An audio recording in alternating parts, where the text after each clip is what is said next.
Alhamdulillah, Alhamdulillahirabbil alamin, wa bihi nasta'in ala umuri dunya waddin, wassalatu wassalamu ala asyrafil anbiya'i wal mursalin, wa ala alihi wa ashabihi ajma'in.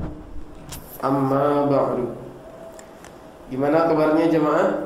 Alhamdulillahirabbil alamin. Kemarin kita sudah kaji dalam hal zakat ya. Zakat, masih zakat fitrah ya. Jadi sudah dua sisi kita lihat. Sisi yang mewajibkan zakat itu dengan makanan pokok, dan satu sisi yang membolehkan, bukan mewajibkan, tapi membolehkan zakat fitrah dengan uang.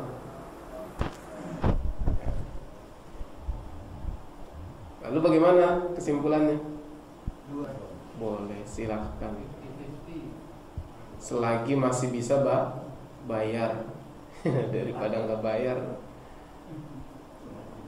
Toh pastinya panitia juga ketika ditemukan dengan satu masalah, misalnya kelangkaan beras, kan susah. Atau berasnya nggak langka tapi jauh, kan susah juga. Atau nggak ada lagi waktunya, gitu. Kapan mau beli? Belum lagi diliter-literin, gitu kan? Dibungkus-bungkusin. Jadi itulah maksud daripada agama itu menginginkan kemudahan. Makanya dalilnya pun yang makanan itu tidak ada pelarangan zakat fitrah dengan uang. Jadi tidak masuk ranah pelarangan gitu. Jadi masih boleh menurut mazhab Hanafi. Baik. Kemudian kemarin juga kita membahas tentang istilah ZIS. Kemarin saya lupa, ini belum menjelaskan ya. Baru menjelaskan infak itu apa. Ya. Infak itu apa ini? Mengeluarkan harta. Bentuknya apa? Bisa sedekah, bisa mengeluarkan harta juga. Kalau kita lihat, baca-baca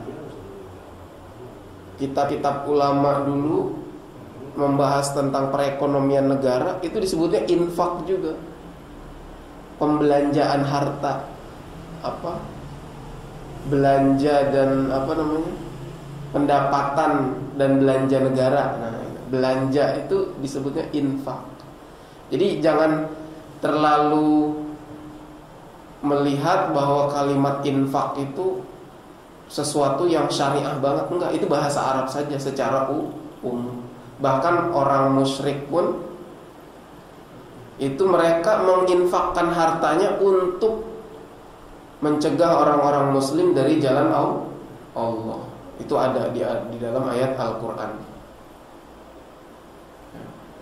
Saya lupa redaksinya, innal ladzina kafaru atau innal musyrikina, mereka yunfikuna amwalahum liyasuddu an sabilillah. Itu ada. Mereka itu mengeluarkan harta, membelanjakan harta untuk mencegah orang-orang Islam dari jalan Allah. Itu ada. Nah, maksud saya kemarin ZIS, kalimat ZIS, ada zakat, infak, sedekah. Jadi ada yang janggal nggak Pak?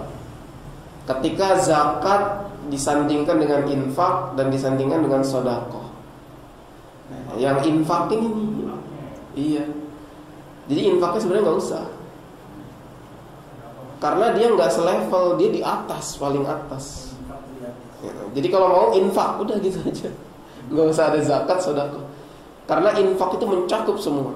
Atau kalau enggak, infaknya dibuang, zakat, sedekah, wakaf gitu. Jadi infaknya jangan, karena terlalu umum, belum menspesifik, belum menjurus. Kalau zakat kan berarti wajib, ada nisabnya, ada waktunya tertentu. Sedekah kapan saja, tidak terbatas jumlahnya. Wakaf beda pemanfaatannya, kan gitu. Kalau infak itu semua tiga-tiganya itu termasuk infak gitu. Bagian daripada infak. Jadi infak turunannya ada sedekah, ada zakat, ada sedekah, ada macam-macam. Jadi penggunaan kalimat zakat, infak, sedekah ini kurang tepat. Nah, jadi karena kita awam masalah istilah, ya akhirnya dipakai aja zakat, infak, sedekah. Yang anehnya lagi di antara kita suka membeda-bedakan apa bedanya infak dan sedekah. Enggak bisa dibedakan karena sedekah itu anaknya infak. Dengan ilmiahnya berupaya menjawab kalau infak itu adalah mengeluarkan harta, sedangkan sedekah enggak mesti harta, bisa senyum, bisa barang, bisa enggak gitu. Jadi infak itu bapaknya semua pengeluaran harta. Sedekah adalah salah satu anaknya dari infak. Nafkah salah satu anak dari infak. Hibah salah satu anak dari infak. Waris salah satu anak dari infak. Zakat salah satu anak dari infak. Bahkan beli sesuatu, beli minuman, beli makanan, beli sesuatu, itu termasuk salah satu anak dari infak. Jadi infak itu umum. Begitu jadi bacanya begitu. Itu infak berasal dari bahasa Arab? Iya, bahasa Arab. Infak, anfaqa yunfiqu, mengeluarkan harta. Jadi sekarang kita masuk ke dalam zakat. Kemarin kayaknya belum terbuka pintu pertanyaan ya, takutnya ada yang mau ditanyakan. Dari zakat fitrah mungkin masih ada yang mengganjal di pemahaman bapak-bapak gimana? Zakat fitrah. Zakat fitrah itu jadi sebenarnya berapa sih gitu pastinya yang dikeluarkan? Pastinya satu so mud, 4 mud. Satu mudnya itu kemarin 0,8 lah kita buletin, 0,8. Asalnya 0,6777, kemudian direvisi kontemporer 0,778. Ya sudah, berarti buletin 0,8. 0,8 bukan liter, tapi kilo. 0,8 kilo. Kalau di liter mungkin 1 liter. Ya, kemungkinan begitu. 0,8 kilo itu 1 liter kemungkinan. Karena bisa jadi beda-beda, Pak. Cuman kalau ayam 1 liter 1 kilo. Ya, karena 0,8 kilo kurma dengan 0,8 kilo beras pasti ketika di liter beda. Dan kurma nggak bisa di liter. Kurma kan gede-gede, bulat-bulat. Kalau beras bisa di liter ya, enak, kecil-kecil, padat. Kilo aja ikuti 0,8 kilo. Nah kemudian dikali 4, kan untuk mencapai 1 sok dikali 4 berarti 3,2. Nah kalau bingung ya sudah genapin 3,5. Tapi katanya ada yang jemput 3,5 liter, ya silahkan. Tapi lebih hati-hati, mending 3,5 kilo. Karena nanti dapatnya 3,5 kilo itu lebih, bukan 3,5 liter. Bisa 3,8 liter atau 3,9. Kalau diliterin gitu maksud saya. Jadi lebih aman 3,5 kilo. Atau kalau mau persisnya 3,2 kilo. Gitu Pak. Dan ketika diuangkan ya kalau 1 kilonya 10.000 ya berarti 35.000. Betul ya? 35.000 ya. Kemarin saya baca juga ya 35.000. Ada paket-paketnya. Ada yang mau 35.000, 40.000, 45.000, 50.000. Berarti kalau yang lebih-lebih itu sedekah sisanya. Kalau standarnya kita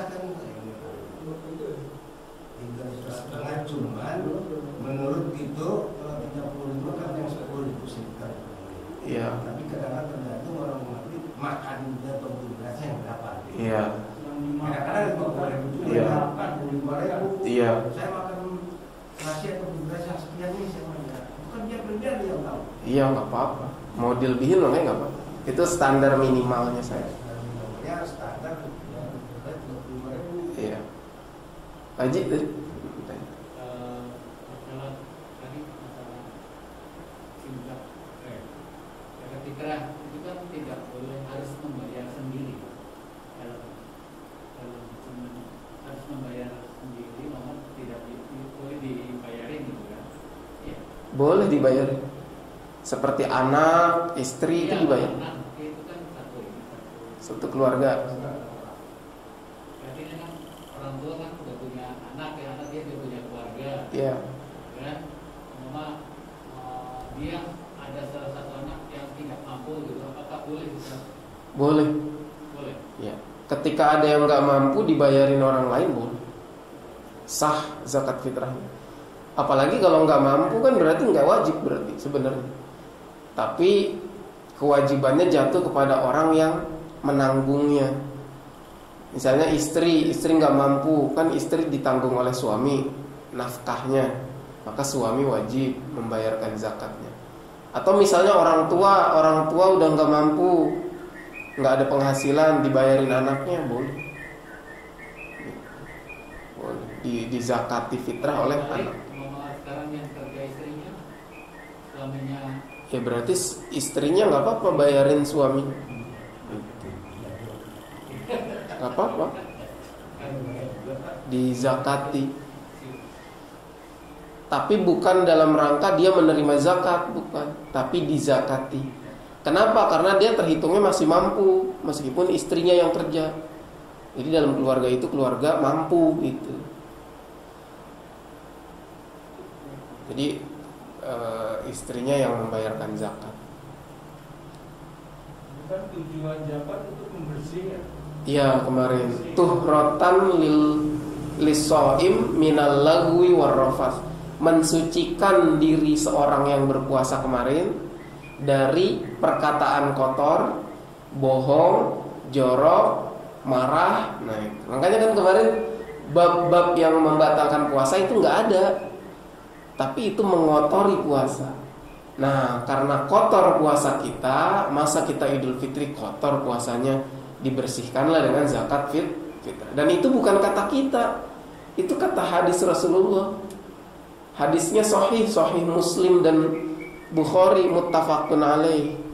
Dua-duanya sepakat itu ahli hadis bahwa hadis itu dari jalur yang sahih, bahwasanya farada Rasulullah sallallahu alaihi wasallam zakatal fitri tuhratan lis-shaim. Jadi bukan kata kita, bukan kata manusia biasa, tapi kata manusia yang menerima wahyu.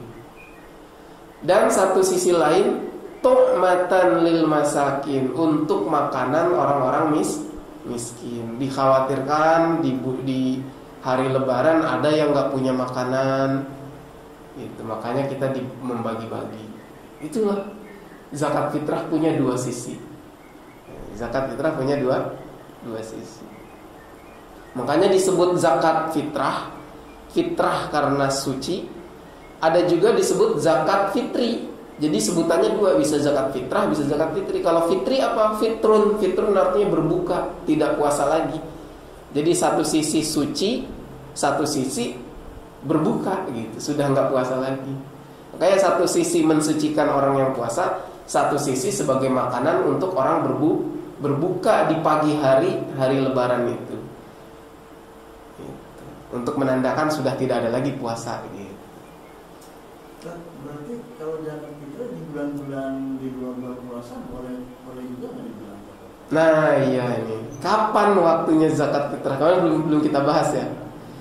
Nah ini ada 3 pendapat. Dari 4 mazhab itu ada 3 pendapat. Pendapat kita lihat dari mazhab paling tua Imam Hanafi. Kapan Imam Hanafi mengatakan zakat fitrah itu? Imam Hanafi, mazhab Hanafi mengatakan zakat fitrah itu boleh dikeluarkan di awal tahun. Jauh banget ya.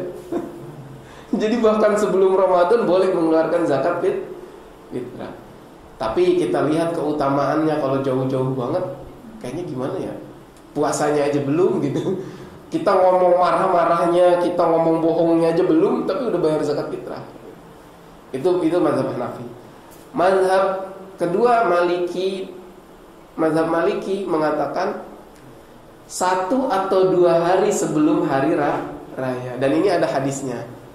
Hadis dari Ibnu Umar radhiyallahu anhuma bahwasanya Rasulullah mengeluarkan zakat bi yaumin aw yaumaini qabla shalah atau qabla al-khuruj ila shalah, sehari atau 2 hari sebelum salat Idul Fitri. Itu mazhab Maliki dan Hambali, mazhab terakhir Hambali. Adapun mazhab Syafi'i setelah mazhab Maliki kapan ini, Pak? Sebelum salat. Kalau sebelum itu batas akhirnya, tapi kapan boleh mulai mengeluarkannya?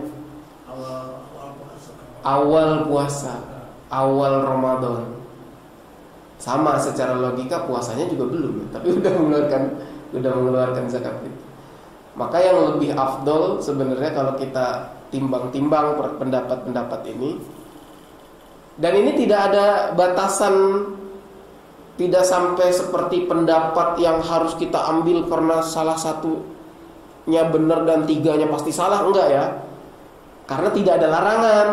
Ya, beda ya dengan pendapat yang seperti jual beli kredit emas itu. Kalau kredit emas kan ada larangan. Nah, kalau ini enggak ada larangan. Awalnya kapan? Rasulullah hanya menjelaskan sebelum sholat gitu doang. Tapi kan awalnya kapan gitu. Jadi kalau kita timbang-timbang tadi 3 pendapat, ya yang lebih afdol yang paling akhir kan. Betul nggak? Sehari atau 2 hari sebelum sholat. Ya, bahkan ada yang mengatakan setelah berbuka puasa di hari terakhir. Tapi kan kita lihat maslahahnya, Pak. Kalau semuanya serempak bayarnya di hari akhir sebelum Idul Fitri dan setelah berbuka di hari terakhir, kewalahan panitia. Bayangkan berapa banyak yang harus dibagi. Nerimanya aja lama nanti, misalnya ngantri, diterimanya lama. Terus nanti kapan ngebagiin kan gitu. Jadi tetap kita, makanya ada mazhab Syafi'i itu di awal Ramadan sudah boleh. Bahkan Imam Hanafi di awal tahun. Di awal tahun. Kapan awal tahun? Muharram, kan? Muharram kan awal tahun. Ya, itulah pendapat, Pak. Ya. Ini ada orang bilang zakat yang 2,5% itu zakat mal. Ya. Zakat mal itu menurut katanya berapa dia nilai jumlah harta, apa aja yang termasuk 2,5%. Ya. Termasuk apa aja? Maksudnya yang dia punya apa aja disebut 2,5%. Yang dizakati, nah itu sebenarnya mau kita kaji hari ini. Tapi saya tadi buka dulu, takutnya kemarin zakat fitrah masih ada yang belum disentuh gitu ya. Tadi waktunya ya, waktu zakat fitrah belum kesentuh. Dan udah ya, berarti zakat fitrah itu boleh di awal Ramadan, 1 hari atau 2 hari sebelum Idul Fitri, dan ada yang pendapat di awal tahun.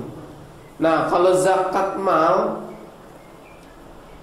pertama 2,5% itu dari mana sih? Dari mana, Pak, penghitungan 2,5% itu? Bukan, maksud saya dalilnya. Kita lihat dulu puncak pensyariatannya itu 2,5% itu kira-kiranya ulama, buat-buatannya ulama, atau dari hadis Nabi, atau dari Quran, atau dari apa? Ini kita harus tahu dulu.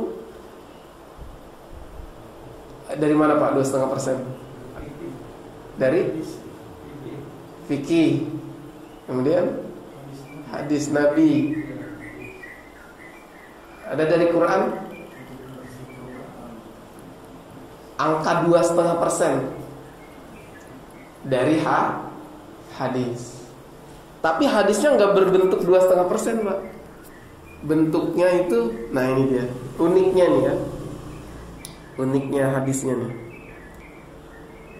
Kita tahu Nabi Muhammad SAW itu Nabi yang ummi. Ummi itu apa? tidak baca dan tidak menulis, tapi mendengarkan saja wahyu. Mendengarkan, menyampaikan. Yang nulis justru orang lain, sahabat-sahabat Nabi. Ini untuk membuktikan bahwa itu bukan dari Nabi kan gitu. Bahkan Nabi hanya perantara saja menyampaikan dari Allah, dari Jibril ke Rasulullah disampaikan. Rasulullah nggak pernah nulis, nggak pernah, dan nggak pernah baca. Jibril nulis gitu terus Rasulullah baca enggak, tapi mendengarkan. Nah, hadisnya itu bagaimana? Nah ini, Nabi SAW bersabda, ini hadis dari Ali bin Abi Thalib. Ini dalil zakat 2,5% ya. Dan 2,5% ini di dalam hal apa saja? Nah, nanti kita bahas. Kita lihat 2,5%-nya dulu.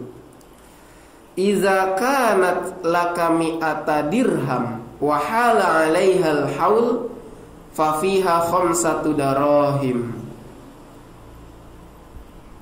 Jika kamu punya 200 dirham dan berlalu 1 tahun kepemilikan 200 dirham itu, maka di dalam 200 dirham itu ada zakatnya 5 dirham. Ya, kita hitung nih Pak. 200 dirham. Kita nggak usah ngitung dirham itu perak terus nilai peraknya berapa. Nanti dulu itu belakangan. Yang penting angkanya dulu, angka 200 dirham. Iya. Terus yang dikeluarkan 5. Berarti seperberapanya Pak itu? Seperempat. Jadi 200 dibagi 5 dapat angka 40 ya? Iya, 1/40 gitu. Maksudnya 1/40. Nah, 1/40 itu berapa?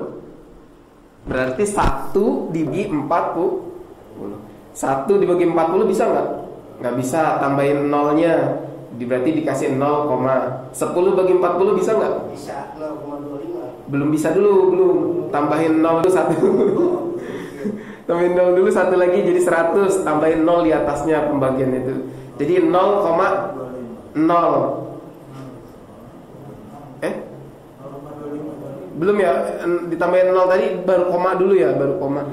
Nah, 100 dibagi 40 berarti 25. Jadi 100. Udah 0,25. Enggak Pak, tadi 0 dulu. 0,025 gitu. Kita kalau 40 100 0,25 jadi 40 itu berarti 2,5%. Iya, gitu. Iya maksudnya itu. Jadi 2,5% itu kan 0,025 kan 0,025. Kalau dipersenin kan komanya mundur ke belakang 2 kali. 1, 2, dapat 2,5%. Itu 1 ya, itu 1. Ini masih dalam hadis yang sama. Wa laisa 'alaika syai'un ya'ni fi dzahab hatta yakuna laka 20 dinaron. Dan kamu tidak wajib apa-apa sampai kamu punya 20 dirham. Tadi misalnya perak ya, dinar. Tadi dirham 200 yang dirham. Kalau dirham kan perak. Nah, sekarang emas, dinar kan emas. Kamu tidak wajib apa-apa sampai kamu punya 20 dinar. Ingat angkanya saja Pak, jangan ingat nilainya nanti. Nah, kalau 20 dinar, fa idza kana laka 20 dinaron wa hala 'alaiha al-haul fa fiha nisfu dinarin. Kalau dinar yang 20 itu kamu punya selama setahun, kemudian ya, aman itu selama setahun 20 dinar itu, maka di dalamnya ada zakat setengah dinar. Bukan 1 Pak, tapi setengah. Jadi 1 keping emas, 1 keping dinar dibagi gitu istilahnya. Setengahnya dinar. Berarti setengah dinar dari 20 itu berapa Pak? Kalau tadi 200 per 5 itu 1/40. Kalau 20 per setengah berapa? 1/40. Sama Pak. Hitungan matematikanya sama loh. 20 dinar. Wajib zakatnya setengah. Berarti kalau 1 dinar 40. Jadi kalau punya 40 dinar, wajib dikeluarkan 1. Kalau 20 kan setengahnya. Kalau 20 dinar setengah dinar. Berarti kalau 40 dinar 1 dinar. Jadi 1/40. Lagi-lagi kalau didesimalkan jadi 2,5%. Coba Pak, nggak cocok bagaimana itu? Ya. Jadi cocok ya. Perak juga 2,5%, dinar juga 2,5%. Jadi persentasenya, bukan masalah nilainya, persentasenya. Masalah nilainya nanti. Hadis famazada fabihisabi dzalika. Kalau lebih dari 20 dinar itu ya udah tinggal dikalikan saja. 1/40 kali misalnya punya 100 dinar, kan lebih dari 20 dinar, berarti wajib tuh zakat. Dan itu udah setahun berlalu. Maka 1/40 kali 100 dinar. Tinggal dibagi-bagi. Atau kalau nggak mau pakai 1/40, pakai persentase 2,5% kali 100 dinar. Berarti berapa? Ya 2,5 dinar. Ya kan? 40-nya 1 dinar, 40 yang keduanya 1 dinar lagi berarti 2. Nah 20 dinarnya setengah, berarti 2,5 dinar. Begitu. Dan itu nggak mungkin buatan Nabi. Itu pasti datangnya dari Allah. Bahwasanya hitung-hitungan itu dari Allah. Dan sama persis ketika dirham angkanya 200, wajibnya 5. Ketika dinarnya setengah, berarti angkanya adalah 1/40 atau 2,5%. Itu berarti kan kalau datang dari hadis itu orang yang kaya yang belum banyak itu harus dong? Harus Pak. Tapi setelah dimiliki selama 1 tahun. Ya, maksudnya ada yang harta yang bukan ya istilahnya harta yang ditaruh buat deposito itu. Iya betul. Wajib. Harta yang bagaimanakah yang wajib dizakati? Harta yang bisa berkembang, bertumbuh dan bernilai, yang bukan dipakai sehari-hari. Misalnya dia punya rumah 5M. Apakah wajib zakat rumah? Tidak. Tidak wajib kalau rumah. Rumah kan barang mati. Maksudnya mati, dia tidak bertumbuh untuk menghasilkan tiap bulan untuk dia. Tapi kalau kontrakan, nah kontrakan yang dinilai bukan dinilai bangunannya, tapi hasil dari kontrakannya, uang kontrakannya itu. Tapi kalau sehari-hari habis dipakai ya sudah nggak dihitung zakat. Tapi kalau uangnya mengendap saja, dimasukin tabungan atau di rumah diam saja dan dimiliki selama setahun, angkanya di atas senilai berapa? Nah, nisabnya kita lihat. Ini tadi baru kadar. Ini dulu sekalian cari urai. Andai kata orang pakai perhiasan dia punya ya, belah, jangan pakai melulu, pakai tiap hari. Perhiasan masak gitu, pakai. Harus dibakar atau enggak? Di zakat. Emas perak meskipun dipakai tetap, karena dia uang, dia bernilai. Beda dengan pakaian, beda dengan rumah, beda dengan mobil. Nah, kecuali tadi rumah itu rumah jual beli rumah. Kalau jual beli rumah, dia punya rumah banyak, diperjualbelikan dan itu ngendap setahun, nah itu wajib zakat. Atau dia jual beli mobil setahun, udah wajib zakat, wajib dizakati. Tapi kalau mobil sehari-hari yang dia pakai enggak. Nah, cara menghitung nisabnya bagaimana? Nisab nilai minimal wajib mengeluarkan zakat itu. Kita lihat lagi hadis tadi. Kan 20 dinar Pak ya. Nah, ini untuk mengkonversi ke dalam rupiah, kan kita pakainya rupiah.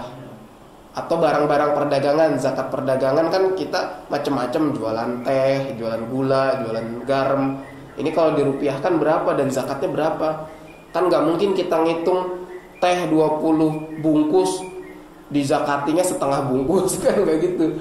Nggak pakai hitungan begitu. Karena 20 bungkus teh nggak senilai 20 dinar. Maka semua barang yang masih di bawah 20 dinar tidak kena zakat. Maka berapakah 20 dinar itu nilainya? Nah, kita hitung. Ternyata setelah dihitung, 1 dinar logam itu emasnya berkadar 4,20 gram. Satu kepingnya 4,25 gram. Maka dikalikan 20. 4,25 gram dikali 20 keping dinar tadi 45 dong. dapat angka, bukan, kalau 10 45, 42,5, dapat angka 42,5 kali 2 85.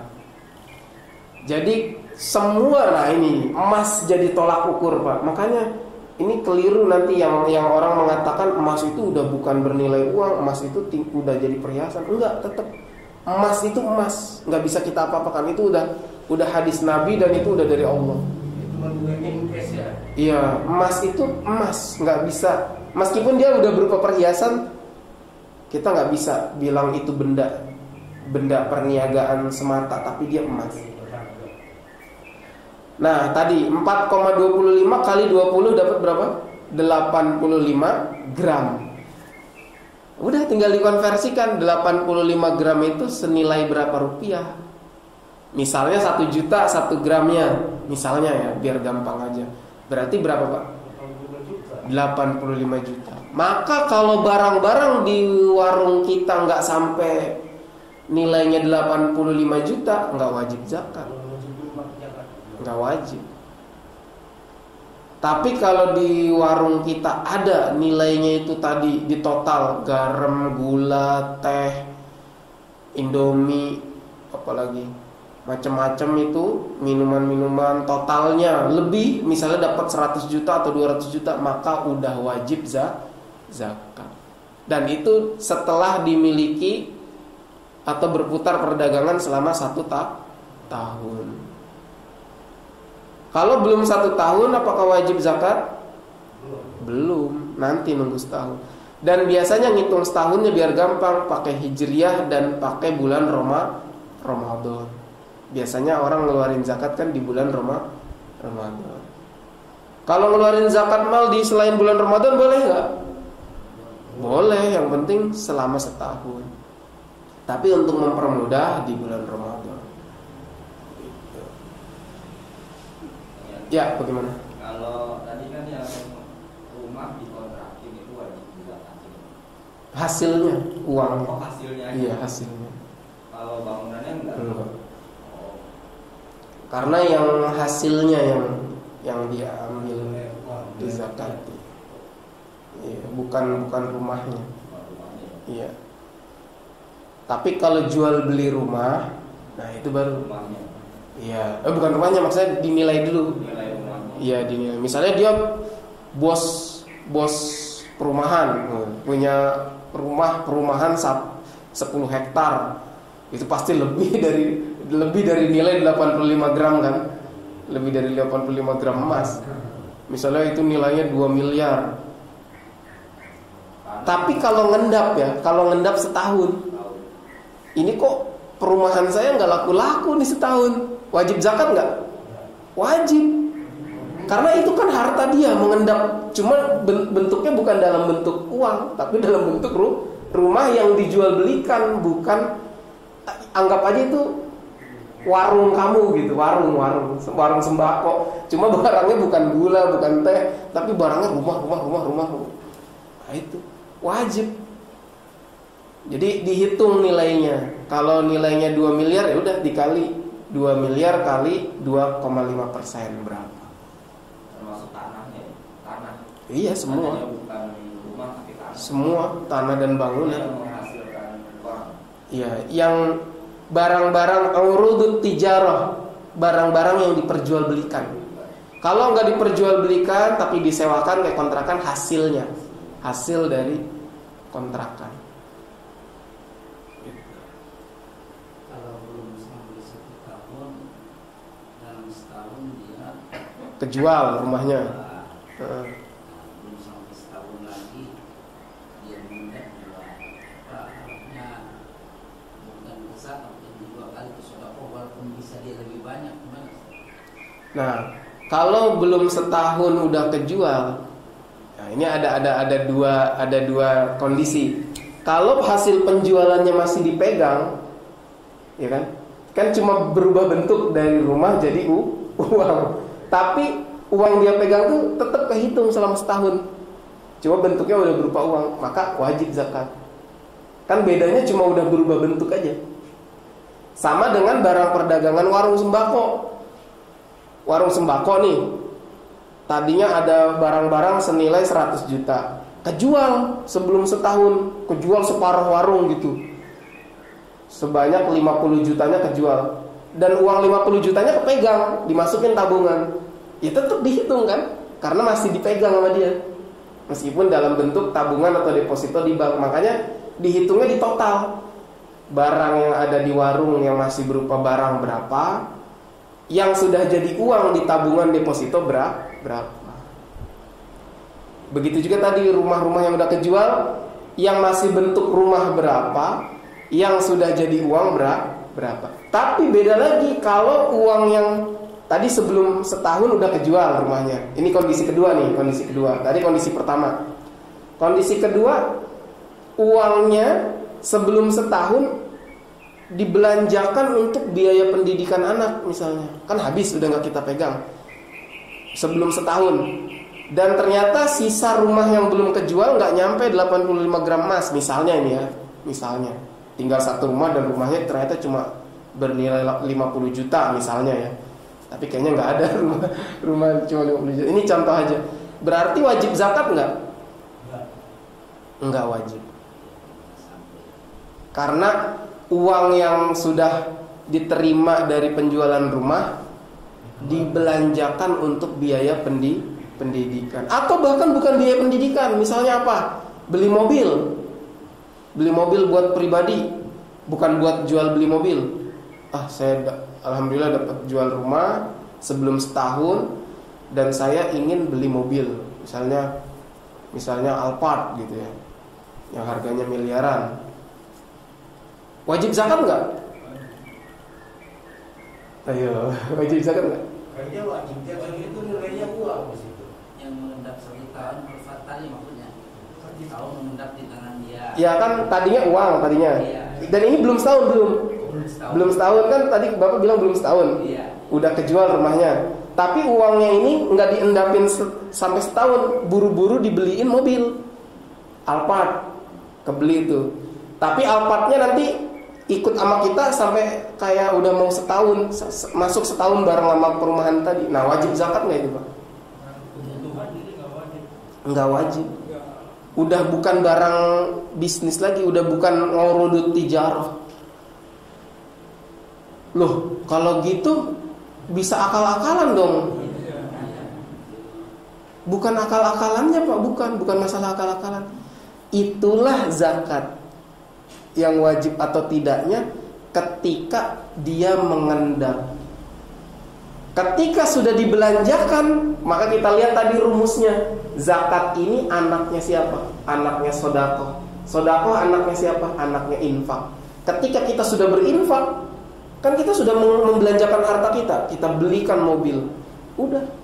Udah nggak ada kewajiban zakat. Harta itu udah pindah ke tangan orang. Cuma berubah jadi bentuk mobil. Dan mobil ini bukan barang yang dijual belikan, tapi mau saya pakai. Artinya apa Pak? Tapi itu perlu kejujuran dong ya pribadi. Bukan masalah kejujuran nggak kejujuran Pak. Jadi hikmahnya zakat itu adalah supaya harta tidak mengendap di satu tempat di orang tertentu. Kan ketika dia belanjakan, harta itu udah pindah ke orang lain. Makanya zakat itu adalah fungsi utamanya perputaran. perputaran uang atau nilainya udah kita lempar ke orang lain, kita dapat mobil, dapat barang. Dan barang itu bukan barang yang untuk kita jadikan sesuatu yang tumbuh dan berkembang lagi, bukan dibisniskan. Jadi kita dapat manfaatnya. Sedangkan uangnya sudah kita lempar, kita infakkan, kita belanjakan. Jadi udah nggak ada kewajiban zakat, karena zakat itu di bawah, di anaknya infak, sodakoh, zakat. Zakat kan bagian dari sodakoh.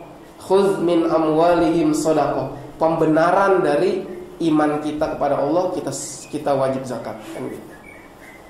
Jadi nggak wajib. Nah, begitupun jual tanah. Mau itu tanah pribadi ataupun tanah jual beli, tapi kayaknya jarang orang jual beli tanah ya. Maksud saya itu bukan sesuatu yang dia bisnisnya di situ, tapi emang dia kebetulan pengen jual tanah misalnya. Apakah ada zakatnya? Saya baru aja jual tanah misalnya, laku 200 juta sama rumah-rumahnya. Apakah ketika itu dia terima uang dia harus zakat, wajib zakat? Tidak. Kenapa? Tadi rumusnya apa? Watahila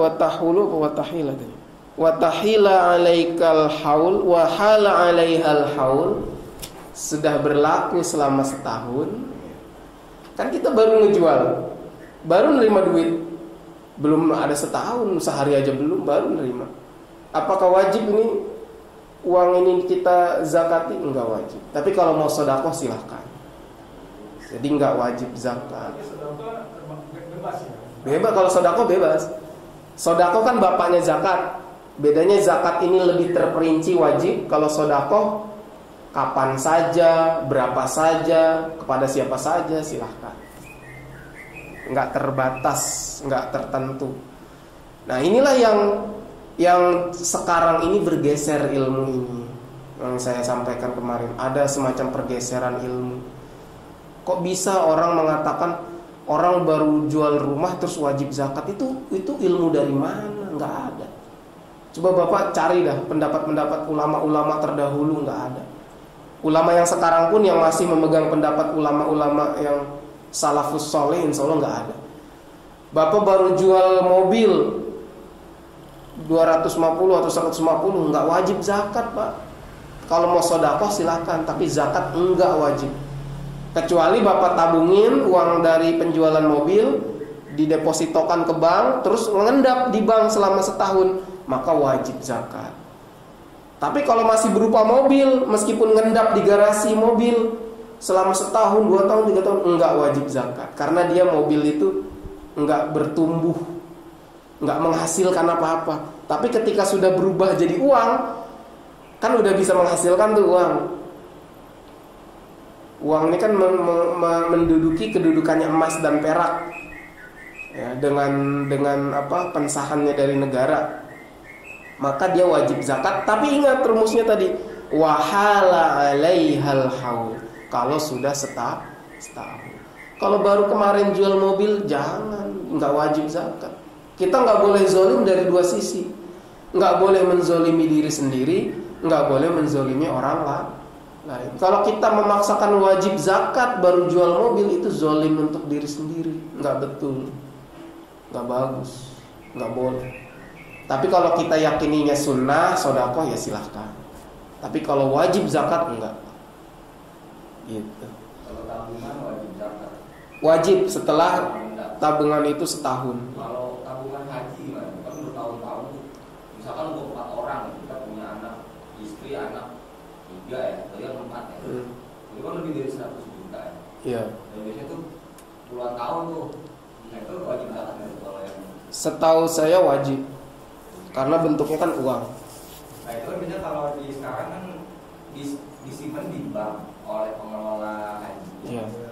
Nah itu nggak di tangan kita gitu. Ya, ngambilnya gimana gitu? Nah itu kan nggak bisa diambil. Ambil dari gaji kita. Iya, tinggal dihitung aja. Misalnya ada 20 juta, lagian juga nggak wajib zakat. Kan tadi kembali lagi ke 85 gram emas. Berapa sih tabungan haji? Kalau 4 orang, 1 juta. Oh, kalau 4 iya. Coba aja hitung. Kalau masuk 85 gram berarti masuk. Iya, masuk gitu. Tapi selama nggak masuk, nggak di atas 85 gram emas nggak masuk. Itu rumusnya. Jadi ada rumusnya. Cuman kalau itu kalau masalah orang mau haji yang mungkin uang itu kan di sini ada nama doang kita di situ. Yang menerima bunga dari bapak juga yang bunga lain itu megang. Ya. Itu kita harus bisa biar imbang. Otomatis sudah dikeluarkan gitu. Sudah dikeluarkan. Yang lain kita ada nama. Kan kita kan ngitung, nggak perlu harus megang fisiknya. Ya kita hitung secara matematis. Boleh juga kata uang 100 juta 4 orang ya. Berarti 1 orang kan 25 juta. Oh iya betul. Kalau nggak imbang kan. Betul. Itu kan 4 orang ke 100. 4 orang. Jadi 4 orang kan 25. ya dihitungnya per orang, Anas. Itu kan 4 orang. Iya. Meskipun kita yang ngebayarin. Iya kan ngebayarin udah untuk dia kan. 4 orang. Jadi tetap dihitungnya per orang. Jadi bulan imbang nggak ya? Jadi enggak aman berarti. Kalau ini dapatnya Tapi kan itu kepemilikannya secara kepemilikan per individu zakat itu. Ya itulah rahmatnya ya apa. Jadi enggak mesti. Jadi 100 juta ngendap setahun tapi punya 4 orang atas nama 4 orang, maka tidak dihitung zakat karena per orangnya berarti 25. Gimana tadi Pak Haji? kalau istri saya punya emas sudah berbentuk dan saya sudah sarankan bisa dan tidak dipakai untuk dilihat umum Ya. 86 gram sudah sampai 140. Iya. Itu berarti harus dizakat. Iya. Bukan lempengan. Berbentuk. Iya sudah. Enggak mesti emasnya tapi bisa dirupiahkan bisa. Kan misalnya kalau dibentuk emasnya kan susah, ngambil segramnya tuh susah. Bukan segram ya, berapa? 86 4. kan udah. Ya kan berarti wajib zakatnya setengah dinar, berarti kan setengah dari 4,25 gram, kan susah tuh ngitung-ngitungnya. Makanya dirupiahkan saja. Lebih enak dirupiahkan. Berarti 86 juta ya. 86 juta kali 2,5%. Harus keluarkan ya. Iya harus dikeluarkan. Kalau di bawah itu enggak ya. Di bawah itu enggak. Soalnya ada pendapat lainnya sebenarnya kalau tidak berbentuk lempengan dia enggak kena gitu. Oh. Kalau nggak berbentuk lempengan bentuknya apa? Gelang. Oh, gelang tetap kena. Tetap kena ya. Ya, karena emas itu nas hadisnya itu emas. Nggak dikatakan bentuknya pasir, bentuknya lempengan, bentuknya cincin gelang, itu nggak disebut begitu. Nah, ini nanti masuk ke kredit emas tadi, Pak. Nih, langsung saya bahas sedikit aja ya. Kan ada pendapat katanya kredit emas itu boleh. Ini fatwa MUI malah. Dan di fatwa MUI ini anehnya di dalam fatwanya, sebelum fatwa kan ada memperhatikan, mempertimbangkan kan gitu ya. Bla bla bla bla pendapat ulama-ulama. Itu justru banyak pendapat ulama yang mengatakan itu tidak boleh dari ini. Terus muncul pendapat yang boleh ini. Kemudian memutuskan karena kebutuhan masyarakat akan kepemilikan emas yang begitu meningkat dan untuk kemaslahatan bersama gitu. Maka MUI memutuskan dan melihat bahwasanya emas sudah bukan lagi sebagai alat tukar, tidak lagi sebagai harga, samaniyah disebutnya harga, tapi sudah emas zaman sekarang ini sudah merupakan barang-barang biasa yang diperjualbelikan karena sudah berbentuk perhiasan, maka MUI membolehkan emas dikredit seperti halnya kredit panci, kredit motor, Kalau kita orang awam, oh iya juga ya. Emas udah berupa perhiasan, cincin, gelang, kalung. Kira-kira begitu, betul nggak Pak? Ini saya mau ngajak berlogika. Betul nggak Pak kira-kira begitu? Iya ya, emas kan udah bukan, kita beli sesuatu nggak pakai emas, pakai uang kertas. Betul nggak Pak? Bukan yang kasih mulai dari dulu emas itu karena yang punya emas orang yang punya duit dulu kan gitu maksudnya. Iya. Harus beli emas. Terus kalau kita baca itu tadi fatwa ya. Kalau kita baca lagi hadis Nabi, la tabi'u zahab bizahab wal fiddah bil fiddah bla bla bla bla bla bla sampai akhir, illa yadan biyadin masalan illa masalan bimasalin sawaan bisawain yadan biyadin. Tidak boleh kecuali sama jumlahnya, sama beratnya, dan yadan biyadin, cash, tunai. Kamu ngasih uang, saya ngasih emas. Jadi nggak boleh tempo, artinya nggak boleh kredit. Ini ada larangan nih. Tapi kok tadi emas udah merupakan barang-barang seperti barang biasa? Apakah termasuk dalam hadis tadi apa enggak? Nah kalau kita lihat lagi hadisnya emas, dikatakan emas, nggak disebut perhiasan apa. Itu gimana Pak?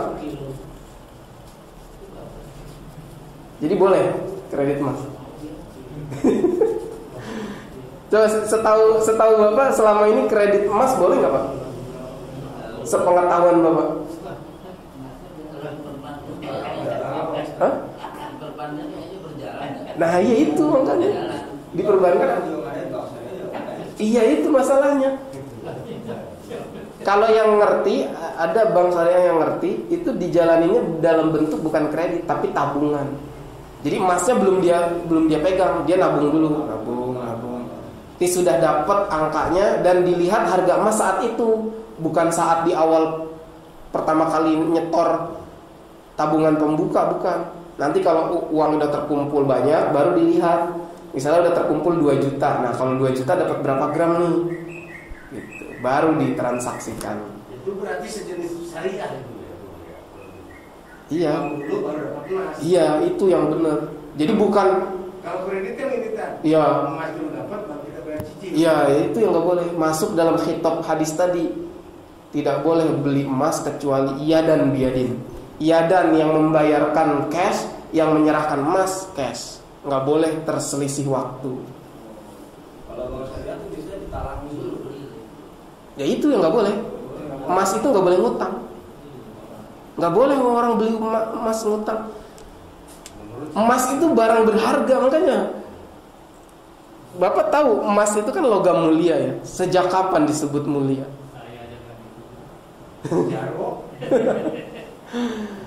Yang uniknya itu emas itu disebut logam mulia, tapi kita nggak pernah tahu dari kapan. Tapi kalau dugaan saya ya, ini hanya dugaan saja, emas itu mulia sudah dari Allah.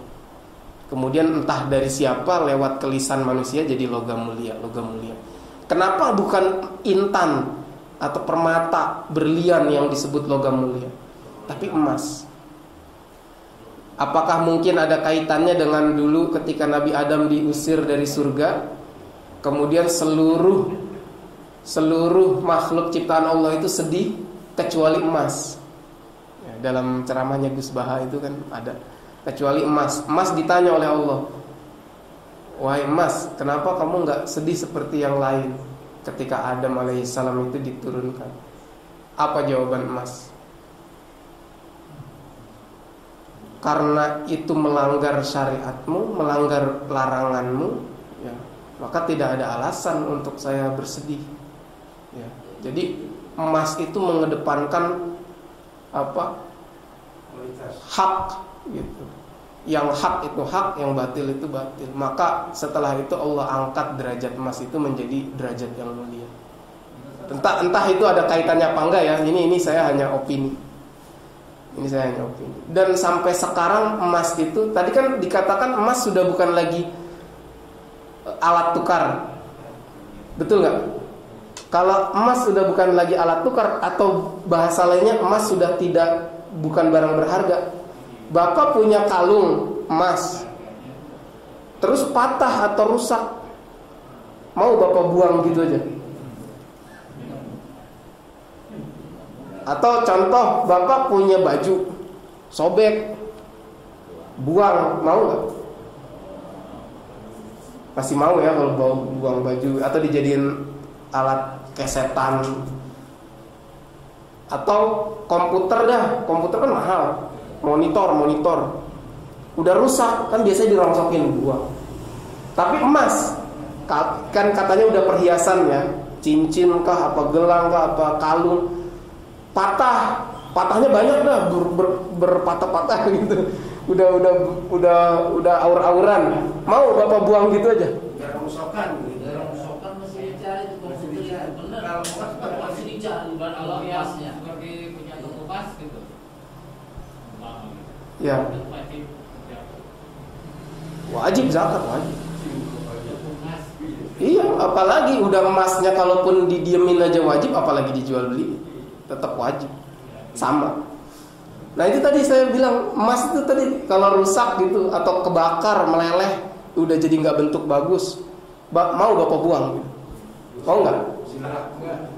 Artinya nilai emas masih ada nggak? Makanya saya bilang pendapat yang mengatakan emas sudah bukan lagi barang berharga atau alat tukar atau bukan lagi alat ukur nilai, itu salah, pendapat yang salah. Sampai kiamat emas perak itu tetap bernilai harga, tetap bernilai alat tukar. Meskipun sudah jadi cincin, meskipun sudah jadi gelang, anting, kalung, atau barang-barang yang terbuat dari emas. Jadi nggak bisa hilang sifat kemuliaan emas itu nggak bisa. Makanya dalam syarah Ibnu Battal, syarah Sahih Bukhari itu dikatakan emas itu tidak boleh dikreditnya dalam bentuk pasirnya. Kan emas sebelum jadi lempengan kan pasir. Dalam bentuk pasirnya, dalam bentuk lempengannya, maupun dalam bentuk perhiasan yang tercipta dari emas. Itu udah dijelasin. Dan itu di abad 4 Hijriah. Sedangkan pendapat yang mengatakan boleh dan sudah bukan lagi barang yang memiliki nilai tukar, itu baru muncul abad ke-6, 200 tahun setelahnya. Siapa itu? Syekh Ibnu Taimiyah. Nah ini ulama-ulama menilai pendapatnya lemah. Kemudian fatwa MUI bersandar kepada fatwa Ibnu Taimiyah. Maka disimpulkan fatwa MUI yang satu itu tadi, membolehkan kredit emas, adalah fatwa lemah di bawah lemah. Jadi udah lemah di bawah lemah, bersandarnya dengan fatwa yang lemah. Coba Bapak, kalau tadi misalnya emas sudah bukan lagi barang yang memiliki nilai tukar dan bukan memiliki harga, seperti barang-barang biasa saja, seperti buku, seperti alat ini, yang kalau rusak bisa dibuang begitu saja. Misalnya bukan alat tukar, berarti sudah tidak ada lagi kewajiban zakat. Betul nggak? Kenapa sudah tidak ada lagi kewajiban zakat? Karena tadi zakat pensyariatannya 2,5% dari emas. Hadisnya dari emas dan perak sebagai alat ukur. Maka kalau dibilang emas sekarang udah bukan alat ukur nilai, berarti rusak hukum zakat, sudah nggak ada zakat lagi. Alat buat ngukurnya udah nggak dibilang alat ukur emas. Itu nggak Pak? Ya kan rusak itu udah, itu fatwanya rusak. Makanya saya bilang ini lemah, fatwa ini lemah. Dan sayangnya MUI dengan sekian personilnya kok bisa memutuskan itu. Soalnya kalau sekarang udah zaman begitu udah ya kalau nggak pro ya geser. Ya itu dia. Begitu kedua lu salah gua bener. Saya sampai kebayang Pak, ketika sidang di antara mereka itu gimana ya perdebatannya ya. Saya nggak habis pikir, se-Indonesia apa kapasitasnya seperti itu gitu. Ya ini bukan menyudutkan MUI-nya ya, tapi sayang sekali fatwanya. Kalau kita orang kecil biarlah dia bertanggung jawab. Iya, fatwanya kok nggak kuat gitu. Ya enggak, ini nggak konsisten. Padahal di dalam putusan fatwa itu sebelumnya ada perhatian, pertimbangan. Dan di dalam pertimbangannya itu ada mazhab Hanafi, Maliki, Syafi'i, Hambali disebutkan. Itu semuanya melarang. Tapi kok melihat perkembangan zaman, kalau begitu udah nggak ada wajib zakat. Emasnya udah bukan alat tukar lagi berarti. Dan perlu diketahui Pak, uang kertas yang sekarang Bapak punya itu punya kedudukan karena emas. Kalau kita lihat sejarah the history of money, sejarah uang itu, uang kertas itu ada karena ada cadangan emasnya. Negara punya cadangan emas. Negara yang nggak punya cadangan emas nggak boleh mengeluarkan uang kertas. Sebenarnya begitu. Jangan kebalik. Uang kertas berlaku karena pensahan negara dan punya cadangan emas. Maka kalau dibilang emas sudah bukan alat ukur nilai, itu udah salah sekali. Salah sekali. Dan lagi-lagi tadi kalau emas sudah bukan alat tukar, alat penilaian, maka mau dinilai pakai apa zakat kita? 2,5% tadi, ya kan? Apakah mau pakai rupiah terus? Misalnya pakai rupiah terus akan stuck nanti. Misalnya tadinya 85 gram emas dianggap 85 juta. Apakah 10 tahun kemudian zakatnya masih nisabnya 85 juta? Kan pasti berubah. Adanya inflasi dan itu harus diukur dengan emas. Itulah keterkaitan antara hadis Rasulullah, perkembangan zaman, dan kita harus hati-hati dalam mengambil pendapat. Jadi nggak semua pendapat yang berbeda itu boleh. Hati-hati. Kalau ada larangan lebih baik jangan main-main dengan larangan. Ya. Itu saja. Nanti kita lanjutkan lagi esok hari jika ada waktu. Mudah-mudahan bermanfaat. Udah apa ya? Kita tutup dengan hamdalah. Alhamdulillahirabbil alamin. Al-afwu minkum. Assalamualaikum warahmatullahi wabarakatuh.